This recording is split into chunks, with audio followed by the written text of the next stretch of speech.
அஸ்ஸலாமு அலைக்கும். இது வந்து என்னோடய ஃப்ரெண்ட்ஸு, சொந்தக்காரங்க எல்லாருக்கும் இந்த வீடியோ. ஒரு இந்த வீடியோ எதுக்கு நான் எடுக்கிறேங்கிறது உங்களுக்கு கொஞ்சம் நேரத்திலே இல்லை கொஞ்சம் காலத்திலே தெரியும் உங்களுக்கு.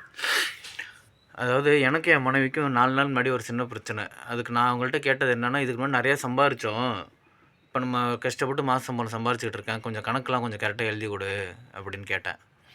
அப்புறம் வாட்ஸ்அப்பில் இந்த ஜிபேயில் போகிற பணங்கள்லாம் கணக்கு ஸ்க்ரீன்ஷாட் கொடுன்னு கேட்டதுக்கு சந்தேகப்படுறீங்களா அப்படிங்கிறா. இன்னொன்று மனசு சரியில்லைன்னு சொல்லிகிட்டு இருந்தாங்க என்கிட்ட. போன வாரம் வந்து உடம்பு சரியில்லைன்னு ஹாஸ்பிட்டலில் கேட்டாங்க, அதுக்கு பணம் போட்டு விட்டேன். அது கணக்கு கேட்டேன், கணக்கு கொடுக்கல, பரவாயில்ல. அந்த ப்ரிஸ்கிரிப்ஷனாகவே கேட்டேன், என்னென்ன மெடிக்கல் ஒர்க்னு இது என்னென்ன தெரியும், ஃபர்தராக அந்த மெடிசன் என்னங்கிறது பார்க்கலாம், அடுத்து ஃபர்தராக என்ன அடுத்த இது மூவ் பண்ணலாம், என்ன அடுத்து எந்த டாக்டரை காமிக்கலாங்கிறது ப்ரிஸ்கிரிப்ஷன் படித்தா எனக்கு கொஞ்சம் தெளிவு கிடைக்குன்னு கேட்டேன். அதுவும் அனுப்பலை. அன்றைக்கி ஒரு 1000 ரூபா பணம் போட்டுட்டு ஜிபே ஸ்க்ரீன்ஷாட் ஓனர் போட்டு விட்டாங்கன்னு அனுப்புதுன்னா அதை அனுப்பலை. அதெல்லாம் ஃபோன் பண்ணி ஏன் மதிப்பு மரியாதை கொடுக்கலன்னு கேட்டது, என்ன யாரும் மதிக்கலன்னு வாக்குவாதம் விட்டு எங்கெங்கேயோ பிரிச்ச பிரச்சனை. நான் கேட்டது இருக்குன்னா, முன்னாடி நான் சொந்தமாக பிஸ்னஸ் பண்ணப்போ லட்சக்கணக்கில் சம்பாரித்தேன். சரியான கணக்கு வழக்கு எழுதுகிற பழக்கம் என் ஒய்ஃபுக்கு கிடையாது, எனக்கும் கிடையாது. நானும் வச்சுக்க மாட்டேன், என் ஒய்ஃப் பொறுப்பில் விட்டுருவேன். எப்படி இருந்துச்சு எப்படி போச்சுன்னு தெரியாது. நான் எப்படியே பார்த்தாலும் நான் கடைக்காரனாக தான் இருப்போம், கையில் இனிமேல் காசு இருக்காது. அதனால் நிறைய செலவும் பண்ணுவோம். நான் இப்போ கஷ்டப்பட்டு சம்பாதிக்கிறேனே, கணக்கு எழுதி கொடு அப்படின்னு கேட்டேன். கணக்கு நேற்று கேட்டது கணக்கு எழுதி கொடுக்க முடியாது அப்படிங்கிறாங்க. முந்தா நேற்று ஒரு வாக்குவாதம் வந்துச்சு. நான் சொன்னது ஒரு வார்த்தை, ஒரு கெட்ட வார்த்தை நான் 3 வார்த்தை சொன்னதை திருப்பி சொல்கிறாங்க. கணக்கு கேட்டால் சந்தேகப்படுறேன்னா. போன வாரம் பொங்கலுக்கு ஒரு வாரம் ஃப்ரெண்ட் வீட்டில் போய் தங்கிட்டு வந்தாங்க. முந்தா நேற்று ஒரு விருந்துக்கு ஒன்று அனுப்பிச்சி விட்டேன். உனக்கு தான் ஃபுல் ஃப்ரீடம் கொடுத்துருக்கேனே, நிம்மதியாக இருக்க வேண்டியதான்னு கேட்க வந்தால், ஃபுல் ஃப்ரீடம் கொடுத்துருக்கேன் நான் சொல்ல வந்த வேற்று சந்தேகப்படுறீங்களா? என் மனநிலைமை புரிஞ்சுக்க மாட்டேறீங்க. கஷ்டத்தில் இருக்கேன். நான் தான் 3 மாதம் முன்னாடி வரைக்கும் சாப்பாட்டுக்கே வழி இல்லாமல் ஃப்ரெண்டு வீட்டில் போய் சாப்பிட்டோம். இன்றைக்கி தேவையானது எல்லாமே வீட்டில் இருக்குது. அதை விடுங்க, 20 நாள் கழித்து அரிசி, பருப்பு, மல்லிகை, ஜாமான் எல்லாமே நிறை இல்லாமல் எல்லாமே ஃபுல்லாக வாங்கிட்டு வந்துட்டேன்.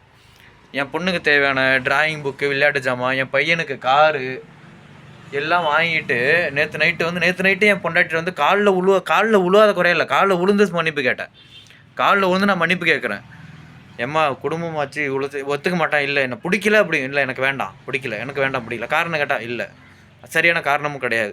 கேட்டால் மனசு சரியில்லை, நீங்கள் மனசு சரியில்லாத இப்படி பேசிட்டீங்க, அதுக்கு தான் நான் ஒன்று ஃபுல் ஃப்ரீடம் கொடுத்துன்னு கேட்டால் சந்தேகப்படுறீங்க. எது கேட்டாலும் இப்படியே பேசிதான் நான் என்ன பதில் சொல்கிறது எனக்கு ஒன்றும் புரியல. என் பையனோட நினப்பு எனக்கு டெய்லி என் பையனை ரொம்ப பிடிக்கும், என் பொண்ணையும் ரொம்ப பிடிக்கும், என் மனைவியும் பிடிக்கும். என் பையனும் என் பொண்ணையும் அவன் நெஞ்சிலே ஓடிக்கிட்டே இருந்தாங்கன்னு 20 நாள் கழிச்சு நேற்று வீட்டுக்கு வந்துருக்கு. விளையாட்டு ஜாமான்லாம் வச்சுக்கிட்டு வாங்கிட்டு நேற்று நைட்டு மன்னிப்பு கேட்டிருக்கேன். தூங்கி எந்திரிச்சு காலைல 7 மணிக்கு இங்கே பாருங்கள் கட்ட போய் ஒன்று உட்காந்துருக்கு. 7 மணிக்கே கிளம்பி வெளில போகலான்னு பிளான் பண்ணியிருக்காங்க போல இருக்கு. தெரியல, எனக்கு தெரியல. 7 மணிக்கு நான் எந்திரிச்சிட்டேன், யதார்த்தமாக எந்திரிச்சேன். இப்போ லீவுக்கு வந்தாலும் லேட்டாக எந்திரிப்பேன். நான் எந்திரிக்கு முன்னாடி போகலான்னு ஐடியா பண்ணியிருக்காங்க போல இருக்கு. 7 மணிக்கு நான் எந்திரிச்சேன்னா என் பொண்ணை கூப்பிட்டு சண்டை வளர்க்குது என் பொண்டாட்டி, நீ தான் அத்தா எழுப்பி விட்டியான்னு. சரின்னு பார்த்து சரி ஸ்கூலுக்கு 7 மணிக்கு என் ஒய்ஃப் பொண்ணை கிளம்ப சொன்னது என் ஒய்ஃபு. 9 மணிக்கு தான் ஸ்கூலு, 9 மணிக்கு கிளம்புங்க நான் சொல்லத்துக்கு 9 மணி வரைக்கும் வெயிட் பண்ணிவிட்டு எனக்கு தெரியாமல் என் பையனையும் தூக்கிக்கிட்டு என் பொண்ணை தூக்கிட்டு ஸ்கூலில் விட்டு ஸ்கூலுக்கு போயிட்டு ஸ்கூலு வாசலுக்கு ஆட்டோ வர சொல்லி வாடகை ஆட்டோ எடுத்துகிட்டு மாயிரம் போய் இறங்கியிருக்காங்க எங்கள் வீட்டில். இப்போ 20 நாள் கழித்து வீட்டுக்கு வந்து இப்போ பொண்டாட்டியை பார்க்கலாம், குழந்தைங்களை கொஞ்சலான்னு வந்த என்னோட மனநிலைமை வெறுங்கையோட கூட வரல. பொண்ணுக்கு தேவையான விளையாட்டு ஜாமான், பிள்ளைங்களுக்கு தேவையான விளையாட்டு ஜாமான், வீட்டுக்கு தேவையான அரிசி, பருப்பு, காய்கறி, வாஷிங் பவுடர்லேருந்து ஒன்றுத்த விடாமல் அவ்வளோ ஜாமான். இன்னொன்று 1 என் முதலாளி கடையெல்லாம் தெரியும், பேட்டா காசு 5 10ன்னு சேர்த்து வச்சு தேவையானது எல்லாமே முதலாளிட்டையும் பணம் வாங்கி எல்லாமே வாங்கிட்டு வந்து வீட்டில் உட்காந்துக்கிட்டு இப்படி என்கிட்ட சொல்லாமல் கொள்ளாமல் கோச்சிக்கிட்டு என்னை ஏமாத்திட்டு ஸ்கூல் வாசலில் போய் ஆட்டோ வாடகைக்கு எடுத்துகிட்டு மாயிரம் போய் இறங்கிட்டு ஃபோன் அடித்தா என்கிட்ட ஏகப்பட்ட தர்க்கம் பண்ணிகிட்டு இருக்கு. இப்போ வரைக்கும் தும்பி வரைக்கும் ஃபோன் பண்ணால் நீங்கள் அப்படி பேசி நான் தான் காலில் வந்து மன்னிப்பு கேட்டேன், என் மனசு ஏற்றுக்கல அப்படிங்கிறான். முன்னாடி நீங்கள் குடிச்சிட்டேன் அப்போ தான் நான் குடிப்பழக்கம் சுத்தமாக விட்டு ரொம்ப நாளாகுது குடிப்பழக்கம் விட்டு தொழுவ ஆரம்பிச்சிருக்கேன். 5 வேளை தொழுதுகிட்டு இருக்கேன். இப்போ நான் கேட்டால் ஒரு வார்த்தை சொல்கிறேன், நீங்கள் முன்னாடி குடிபோதையில் பேசுவீங்க விடுவேன், இப்போ நீங்கள் தெளிவாக தானே பேசுவீங்க நான் விட மாட்டேங்கிற. இதெல்லாம் என்னங்க என்ன டிசைன் என்ன ஒன்றும் புரியலையே. முன்னாடி போதையில் பேசுவீங்க நான் மன்னிச்சிடுவேன், இப்போ நான் தெளிவாக இருக்கிறதுனால நீங்கள் பேசணும் ஒத்துக்க முடியலன்னா என்ன இது, நான் திருந்தி வாழ்றது பிடிக்கலன்னு அர்த்தமா? இல்லை எனக்கு ஒன்றும் இப்போ நான் சொன்னது ஒரு வார்த்தையே டபுளேஷனாகவே பேசுகிறாங்க, புரிஞ்சு விட மென்டாலிட்டி சொட்டு கூட இல்லை. இப்படி என் பிள்ளை என் பொண்ணை ஸ்கூலில் விட்டுட்டு வந்துடுவாங்க, என் பையனை தூக்கி வச்சு கொஞ்சலான்னு நான் ஆசையாக எதிர்பார்த்துருக்கேன். இந்த தகப்பனோட மனநிலைமை என்ன, சாயந்தரம் ஸ்கூல் விட்டு என் பிள்ளை வந்துடுறேன், பிள்ளைகிட்ட ஜாலியாக இருக்கலாம், இன்றைக்கி ஒரு நாள் லீவ் போட்டு இத்தனை நாள் கழிச்சு வந்துடுறேன். என்னோட மனநிலைமை என்ன விசாரிச்சாதான் தெரியும். ஸ்கூலுக்கு போனால் ஸ்கூலில் என்ன இருக்காங்க, நான் ஆக்கூர் ஜிஹெச்சு போகிறேன்னு ஸ்கூல் வாசல் ஆட்டோ வர சொல்லி மாயிரம் போய் இறங்கிட்டு இங்கேருந்து நான் ஃபோன் அடித்தா 20 ஃபோன் பண்ணால் 30 ஃபோனுக்கு மேலே பண்ணி 31வது ஃபோன் எடுத்து வாக்குவாதம் பண்ணிகிட்டு இருக்கேன் என் ஒய்ஃப் என்கிட்ட. என்னோட சொந்தக்காரங்க நண்பர்கள் நாளைக்கு எனக்கு ஏதாவது நடந்துச்சுன்னா இதெல்லாம் புரிஞ்சுக்குங்க, எதனால் இதெல்லாம் நடந்துச்சுன்னு. எந்த குறையும் இல்லாமல் கேட்டதுக்கு இப்போ நான் சொல்கிறேன். போன 3 மாதத்துக்கு முன்னாடி வீட்டில் காசு பணம் தான் பிரச்சனை வந்துச்சு. இப்போ ஃபோன் பண்ணி நான் தான் உனக்கு கடனும் கரெக்ட் எதுக்கு நாளைக்கு கடன் பண்ணேன்னா இன்றைக்கி பணம் போட்டு விட்டுறேன். உனக்கு ஹாஸ்பிட்டலுக்கு பணம் போடுறேன், வீட்டுக்கு தேவையான ஜாமான் வாங்கி கொடுத்துட்றேன். கேட்டால் எனக்கு பணம் பிரச்சனை இல்லை. அப்போ என்ன பணம் தான் பிரச்சனைன்னு சண்டை வளர்த்துச்சு. இப்போ பணம் பிரச்சனை இல்லைன்னு சண்டை வளர்க்குது.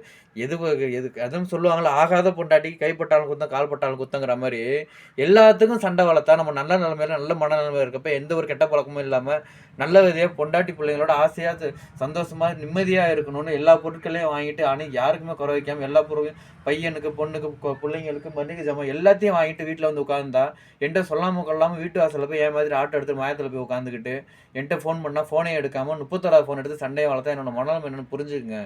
எல்லாருமே என்னோட சொந்தக்காரங்க ஃப்ரெண்ட்ஸ்லாம் ரொம்ப மன அழுத்தத்தில் உட்காந்துருக்கேன். மன அழுத்தத்தோட உச்சத்தில் இருக்கேன் நான். இல்லாட்டி முடியல. எனக்கு எதாவது ஆச்சுன்னு வச்சுங்களேன், என் பொண்டாட்டி பொறுப்பு கிடையாது. பாவம் அவள் என்ன மனநிலைமை இருக்காளோ. நான் சொல்கிறதுல கொஞ்சம் நிறைய அர்த்தம் இருக்கும்னு நினைக்கிறேன், புரிஞ்சுக்குங்க.